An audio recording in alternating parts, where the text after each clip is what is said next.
And welcome to another Bangers and Classics podcast with James Ruppert, who's an old banger.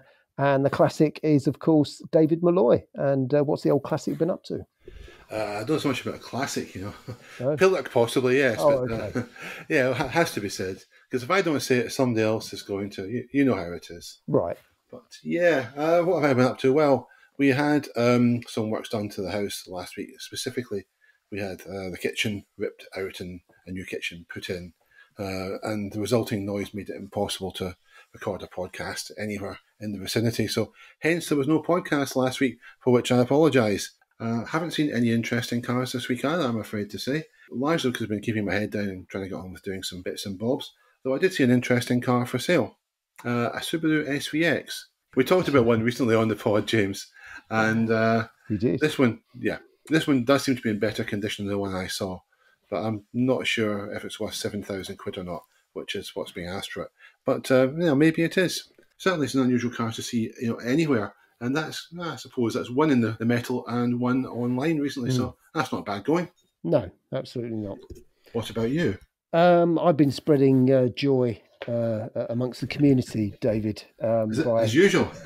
as usual. I mean, that's my mission in life. But I've been driving my small cars, and I've been out in the minis quite a lot because they're quite good on fuel, David. The old fuel gauge doesn't move very much, so they're quite lovely to go out in. But yeah, I've been amusing small children who point and go, "What a tiny car that is, Mummy!" And that's been quite funny. So obviously I've been doing that. Yes, on my travels I've seen quite an interesting actually Jaguar X300 XJ6. Which was sort of murdered out, as they say. It was matte black paint, and they put a noisy exhaust on it. It seemed a fantastically inappropriate vehicle to be driving, but good luck to them. At least they were making an effort. And apart from that, Mark II Golf GTI, which always lifts my spirits. And so you have a very modern car, which isn't a banger or a classic. And most importantly for you, David, it isn't a Mazda MX-5, but a Fiat 124 Spider came past my house. And I'll tell you what, I've seen so few of those. I think they must have sold 3 or 4. I know they don't sell them anymore, and that's probably the reason. But it was quite interesting to see it burble past, because I just thought, wow, you just don't see those at all. Yeah, so, it's not really a 124 Spider, though, is it? They say the badges say it is, David. That's what badge says. But two reasons why: one, it's really an MX-5 with some Fiat components. It? Oh, okay. Yeah, and two, of course, we had a 124 Spider back in the day. I have driven a 124 Spider, and it was a joyful thing to drive. Let me assure you. This one had been, I believe, a turbo conversion at one time, but the turbo kit had been taken off it. Right. The turbo conversion, if I remember correctly, was done by a company called Legend Industries over in America, and it was they who produced or supplied the kits for the handful of DeLorean DMC-12s that were fitted with turbochargers before the company went bust, because the DeLorean planned to have, I think, single and twin turbo DMC-12s on the market. And from what I remember reading about it, being too young to have witnessed this, of course, myself, was that they were pretty darn quick, certainly in twin turbo form. But yeah, the 124 Spider, it's a lovely car. Fiat made some great cabrios back in the day, and we'll come back to cabrios later on in the podcast. Oh, right. But yeah. Well, we may do. We may do. You may have other ideas. Also, whilst we're here, David, I would just like to say I'm very sorry to hear about the passing of Roger Bell, a very, very fine motoring writer and a really nice chap. I was lucky to work with him a few times on some road test things. And he was, of course, motor editor, I think in 1973, and also went on to Thoroughbred and Classic Cars. I worked with him when he was at Car on Car Week. But he was just an awfully nice chap. And the one story I remember is that I went and looked at some Ferraris, and he phoned me up the next day and said, "What was that Ferrari like?" And I think it was a Mondale. And it was when Ferraris, you could get very good ones when they're in the teens. I mean, it was something like 15, 16 grand. And I said, oh, yeah, it was great. And I told him about it and so forth. And then the next day he bought it. So I didn't hear any comeback on that. So fingers crossed, it all went very well for him. But yeah, he was a lovely chap, also a racer as well. I think you'll find he was in Dolomite Sprints in the BTCC. And it's a class, he was a class act, and he's the sort of writer that we don't really get anymore. A complete understanding of cars and a very great writer. So that's a shame, but he's left a wonderful legacy for us all to enjoy. Indeed, yes. I mean, as you say, he was a racer, and obviously his passing follows fairly shortly in the wheel tracks, if I can put it that way, of another great racer come writer, Tony John. Yeah. They were obviously the same era, similar vintage, and John, of course, raced the Dolomite Sprint as well. Yeah. Exactly. And as with Tony John, Roger Bell was a very good writer, and he could drive cars as well. That's it. Very, very well. So he wasn't just writing from the perspective of someone who was sitting in an armchair. Well, take it around the block and that'll do, to scribble a few words. He was someone who could take it out and find the holes in its envelope, as it were. They could do, that's right, and they wouldn't just say all the the plastics aren't very good, no, or some rubbish like that. You got proper comment. Absolutely, and that was the thing. There were a lot of journalists around then who did dabble in motor racing. Yes, they did. You remember Rex Greenslade, who wrote for Motor? I believe he also raced in the British Touring Car Championship. It was probably called the British Saloon Car Championship in those days. Yeah, that's right. I think he raced an Alpha Sud in it, from memory, at one point. Goodness me. I'm pretty sure he did race an Alpha Sud at some point. Yeah. And there were others too. Sadly, I don't think we'll see the like again. No. Our sympathies obviously go to his friends and family. Yeah. We shall move on. We'll talk about a British car this week on Bangor Classic. Yeah. Now, if I were Crocodile Dundee, I'd call it a Roadwise. Oh, really? Why would you do that, David? Well, because I'm Crocodile Dundee, that's why. Oh, really? Well, if I were, yeah. You have to watch the first film. Oh, well, I have seen the first film. I actually saw it at the time, but that's a long time ago. Yeah, Roadwise, mate. All right. Yeah. But anyway, Mr. Dundee, I accept his judgment in most things, but on this occasion he would have been wrong. It was the Rover Streetwise we're going to talk about. Now, what do you make of the Streetwise, James? It had a very short production life, and it polarised opinion to some degree, but never mind any of that stuff. What are your thoughts on it? Well, yeah, it was only around for a couple of years, and it was sort of good fun, really. I mean, what it showed was if you didn't have a lot of money, which Rover didn't at the time, you could make it go quite far. And I think in many ways that's what this is a demonstration of. But it was a faux SUV, which was quite a unique concept at the time. I know we'll come to cars that you've owned, David, which were very similar. But this was another one which looked the part. And was just a sort of a quite a sort of interesting vehicle, really. I think a lot of people took the mickey out of it at the time when it came out, but I think it deserved a much better hearing. And for most people, it's all the sports utility vehicle they will ever need. It's a Rover 200 on sort of stilts and with a bit of extra plastic glued to it, but really. It's a little classic, isn't it? I love it. I mean, that's the thing, James. It's you just said faux SUVs. Well, most SUVs are faux anyway, in the very real sense. They're not used off-road. The Chelsea tractors, people drive them, take the kids to school, do the shopping in them, possibly pack the family in, go up to the Lake District or down to the Lake District, depending where you live. That kind of thing. But they're not really used for any significant off-road work. I mean, they might take a kid to a gymkhana or something like that, or to a boggy field where there's a rugby match going on, but that's about it. Yeah. Viewed in that sense, there was nothing to really complain about the Rover Streetwise. It really was. It was no more pretending than any of these other cars.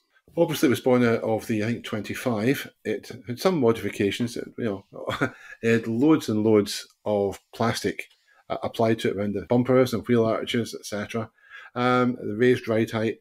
And you could have, I believe, an option where you could have a 4-seater, which is the rear centre console, or a 5-seater, which is the normal bench seat. Well, it was quite a clever idea, quite quirky.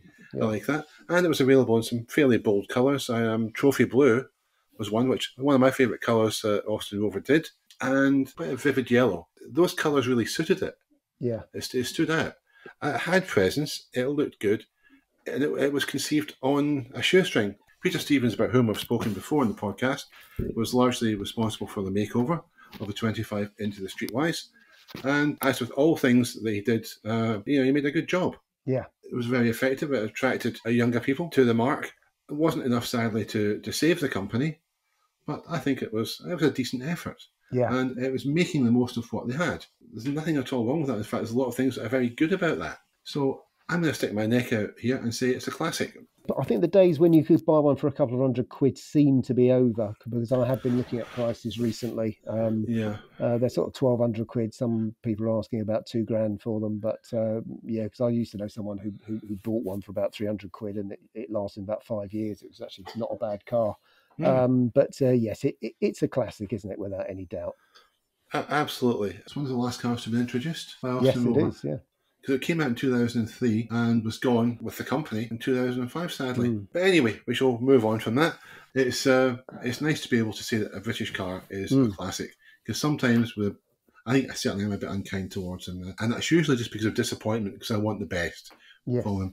But on this occasion, delighted to be able to say it's a classic. And on that happy note, we'll take a break. You're listening to Bangers and Classics, the motoring podcast that makes a base model Morris Marina look groovy. And welcome back after the break. We are now going to have a bash at doing this week's challenge. I'm just waiting for James to say, do we have a challenge? Is there a challenge, David? I wasn't entirely sure. It was a very, very confusing way that you sort of said you can't pick any car unless I like it. I think that was the gist of what you said. Well, that's the usual rules. Yeah, there you go. That's a standard procedure. Yeah, there's only about 3 cars I do like these days, so that's right. Kind of narrows it down.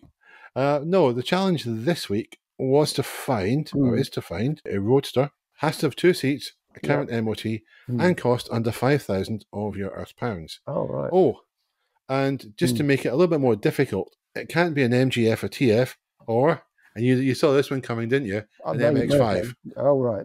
It's not because I don't like MX-5s. It's just because that'd be the obvious car that people would choose for this challenge. You might choose for this challenge.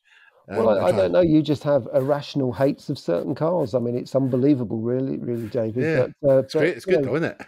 Well, absolutely. But maybe you can get some pills from the doctor that might make you better. But No, the doctor washed his hands of me a long time ago. All right. Oh well. Okay. Yeah, I was written off. Written off. Yeah, afraid so.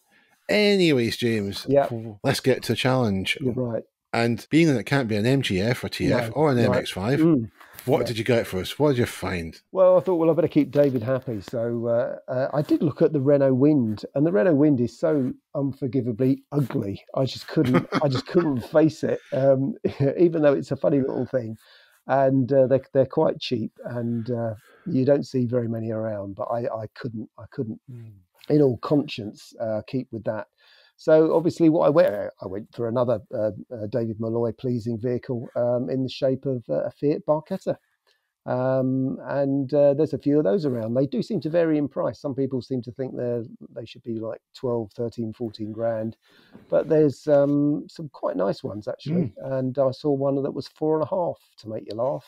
That was with a private seller, and it was in blue, and 1997 on a P.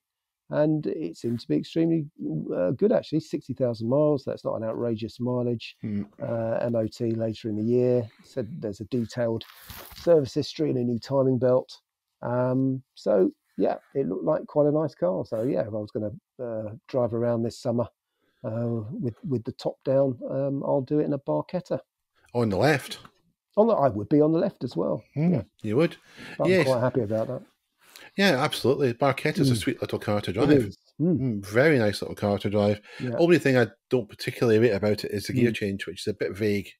Right. But, well, do you actually fit in one, David? I mean, I do, yeah. You do? Oh, great. I didn't have the roof up when I was driving it. I think I put the roof up just to test that the roof mechanism worked. It was for a magazine some time ago. I drove one, and it was a very nice one. I really liked it. And yeah, to drive it into Norwich on a busy day, left-hand drive. And I hadn't driven left-hand drive for a little while, But it was the easiest thing in the world to do. It was completely natural. And yeah, I really, really liked it. Yeah, it's not quite a Lotusland M100 in terms of being a brilliant front-wheel drive roadster, but you know what? It's still pretty darn good. Yeah. And if you went to choose one of those, you wouldn't be going too far wrong, as long as you watch out for things like corrosion, etc. Yeah. They are low to the ground, and the floor pans, I believe, can give some problems, even though they're supposedly galvanized. But they are nice, very nice cars. I wouldn't fault you for that. I did look at one myself for this challenge. All right. I did, yeah, but I decided not to go there. I also looked at, and this isn't really a roadster, but I was intrigued by this. It was a Fiat X19 with a sunroof. Now, you're going to say, hang on, an X19 with a sunroof, it's got a targa top. Well, this one had a targa top with a sunroof in it. That makes sense. I didn't know why. So would that be one of those moon roofs that someone's got a jigsaw out and stuck it in? Is it one of those? I don't know how you describe it, James. It was just a normal sunroof. I'm still struggling to understand why you would do that. But there you go. You had a bit more versatility even than the standard car. Yeah. So I suppose you could say it's a feature. Probably an unnecessary feature, but there we have it. However, that's not what I went for. No, I went to the Far East for this one. Yes. And in spite of being advertised with one of the most annoying commercials ever, and it really annoyed the heck out of me back in the day, I went for the Toyota MR2 Roadster. Right. Now, not a bad little car. Very different to the first two generations of MR2. They were coupes. This is an out-and-out Roadster. Different engine as well. It's the 1.8 engine, if memory serves me right, that's in it. Well, this one is black. MOT history is pretty good. It's MOT'd until August, and it comes with a black hardtop as well as a soft top. So, you've quite a few bases covered there. It's around about 80,000 miles. It's described as having lots of paperwork, including the full driver's book, a recent service, which included handbrake cables and a steering column universal joint, Toyo TR1 tyres all round. And if they're in good condition, then again, that's good, because sometimes you look at cars that are a little bit cheaper, and you look at the tyres and you think, what are you doing? You've got something like Avatec tyres to make up a name that you've never heard of, that are good for finding ditches and precious little else. People shouldn't skimp on tyre safety. That's my rant for this week. No, that's right. My tip is, and I've said this before, buy tyres, certainly in the UK, with the best wet weather rating you can, because you're not going to run out of grip in the dry. No. But in the rain, it's a different story. But anyway, back to the MR2. How much do you think this costs, James? It's a 2001 car. 2001. And the hardtop is a factory hardtop, I should add. It's not one that was made by a guy called Dave in Winchester in the shed. No. I don't know, about 3,995 possibly. No, 3,450 on nearest offer. Oh, right. On near offer. That's on Car and Classic. I think that's quite good. Yeah. I mean, obviously, I've not seen it in the flesh or the metal well, but superficially, it looks a nice little car.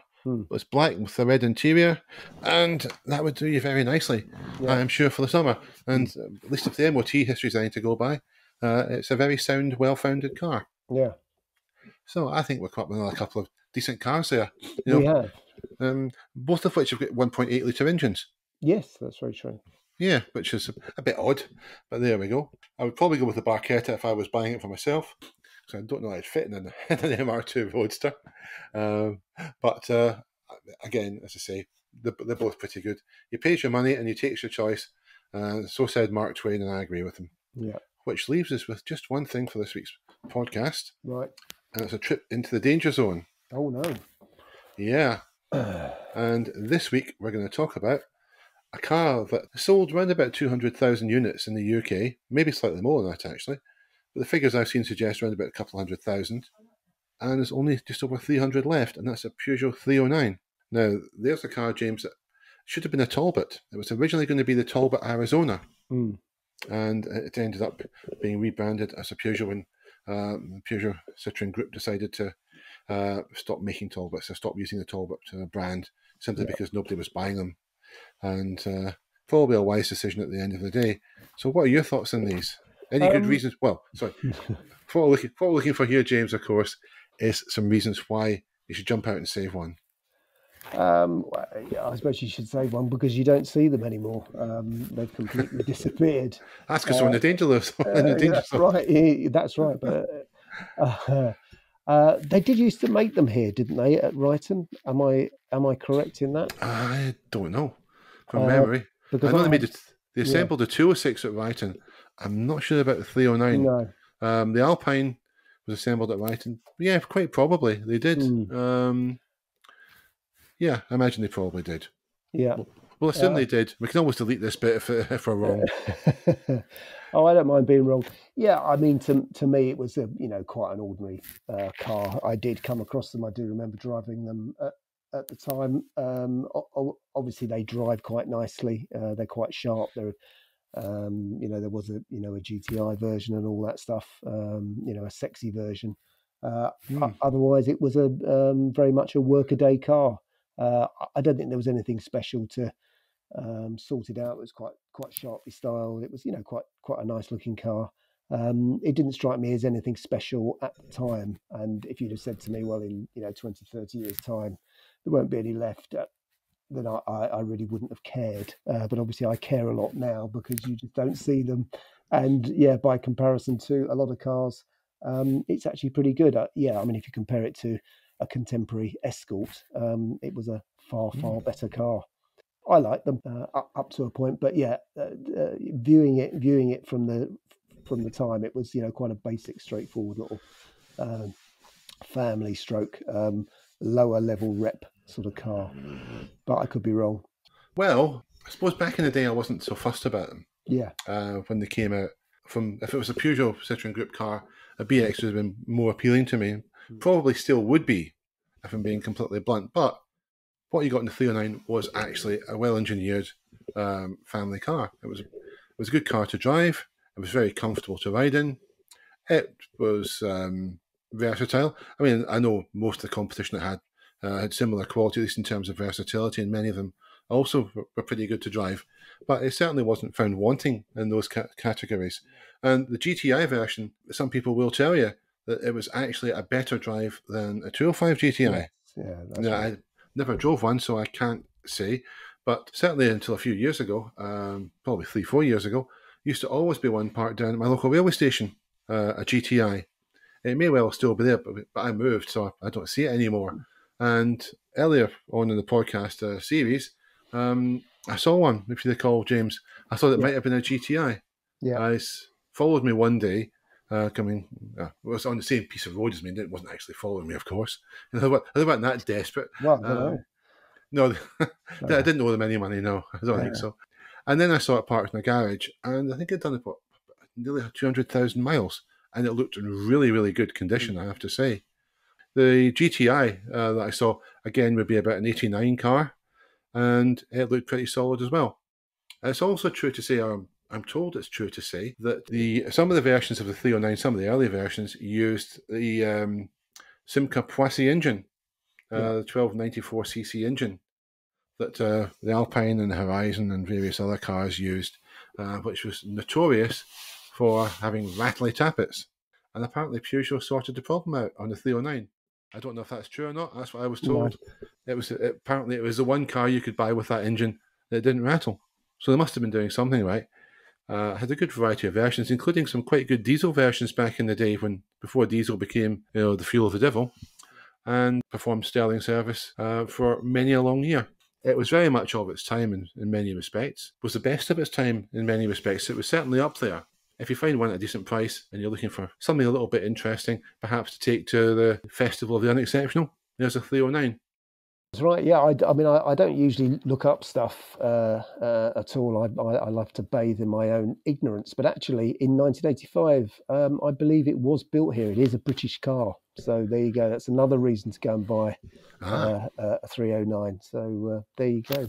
So 309, quite like it, and can't think of any way you could really fault it. Didn't always look the best, I don't think, James. No, it wasn't the prettiest styled car, but there we have it. Anyway, on that note, unless you've got something else you want to add this week, Mr. Muppet, I think we'll call it a wrap. No, I want to go out in my barchetta and enjoy the sunshine. I don't know about you.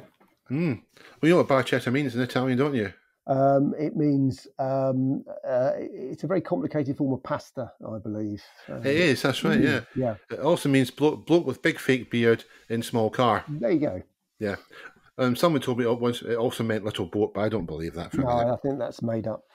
It is. Anyway, thank you very much for listening. We're back next week, all being well, and hope that you tune in then as well.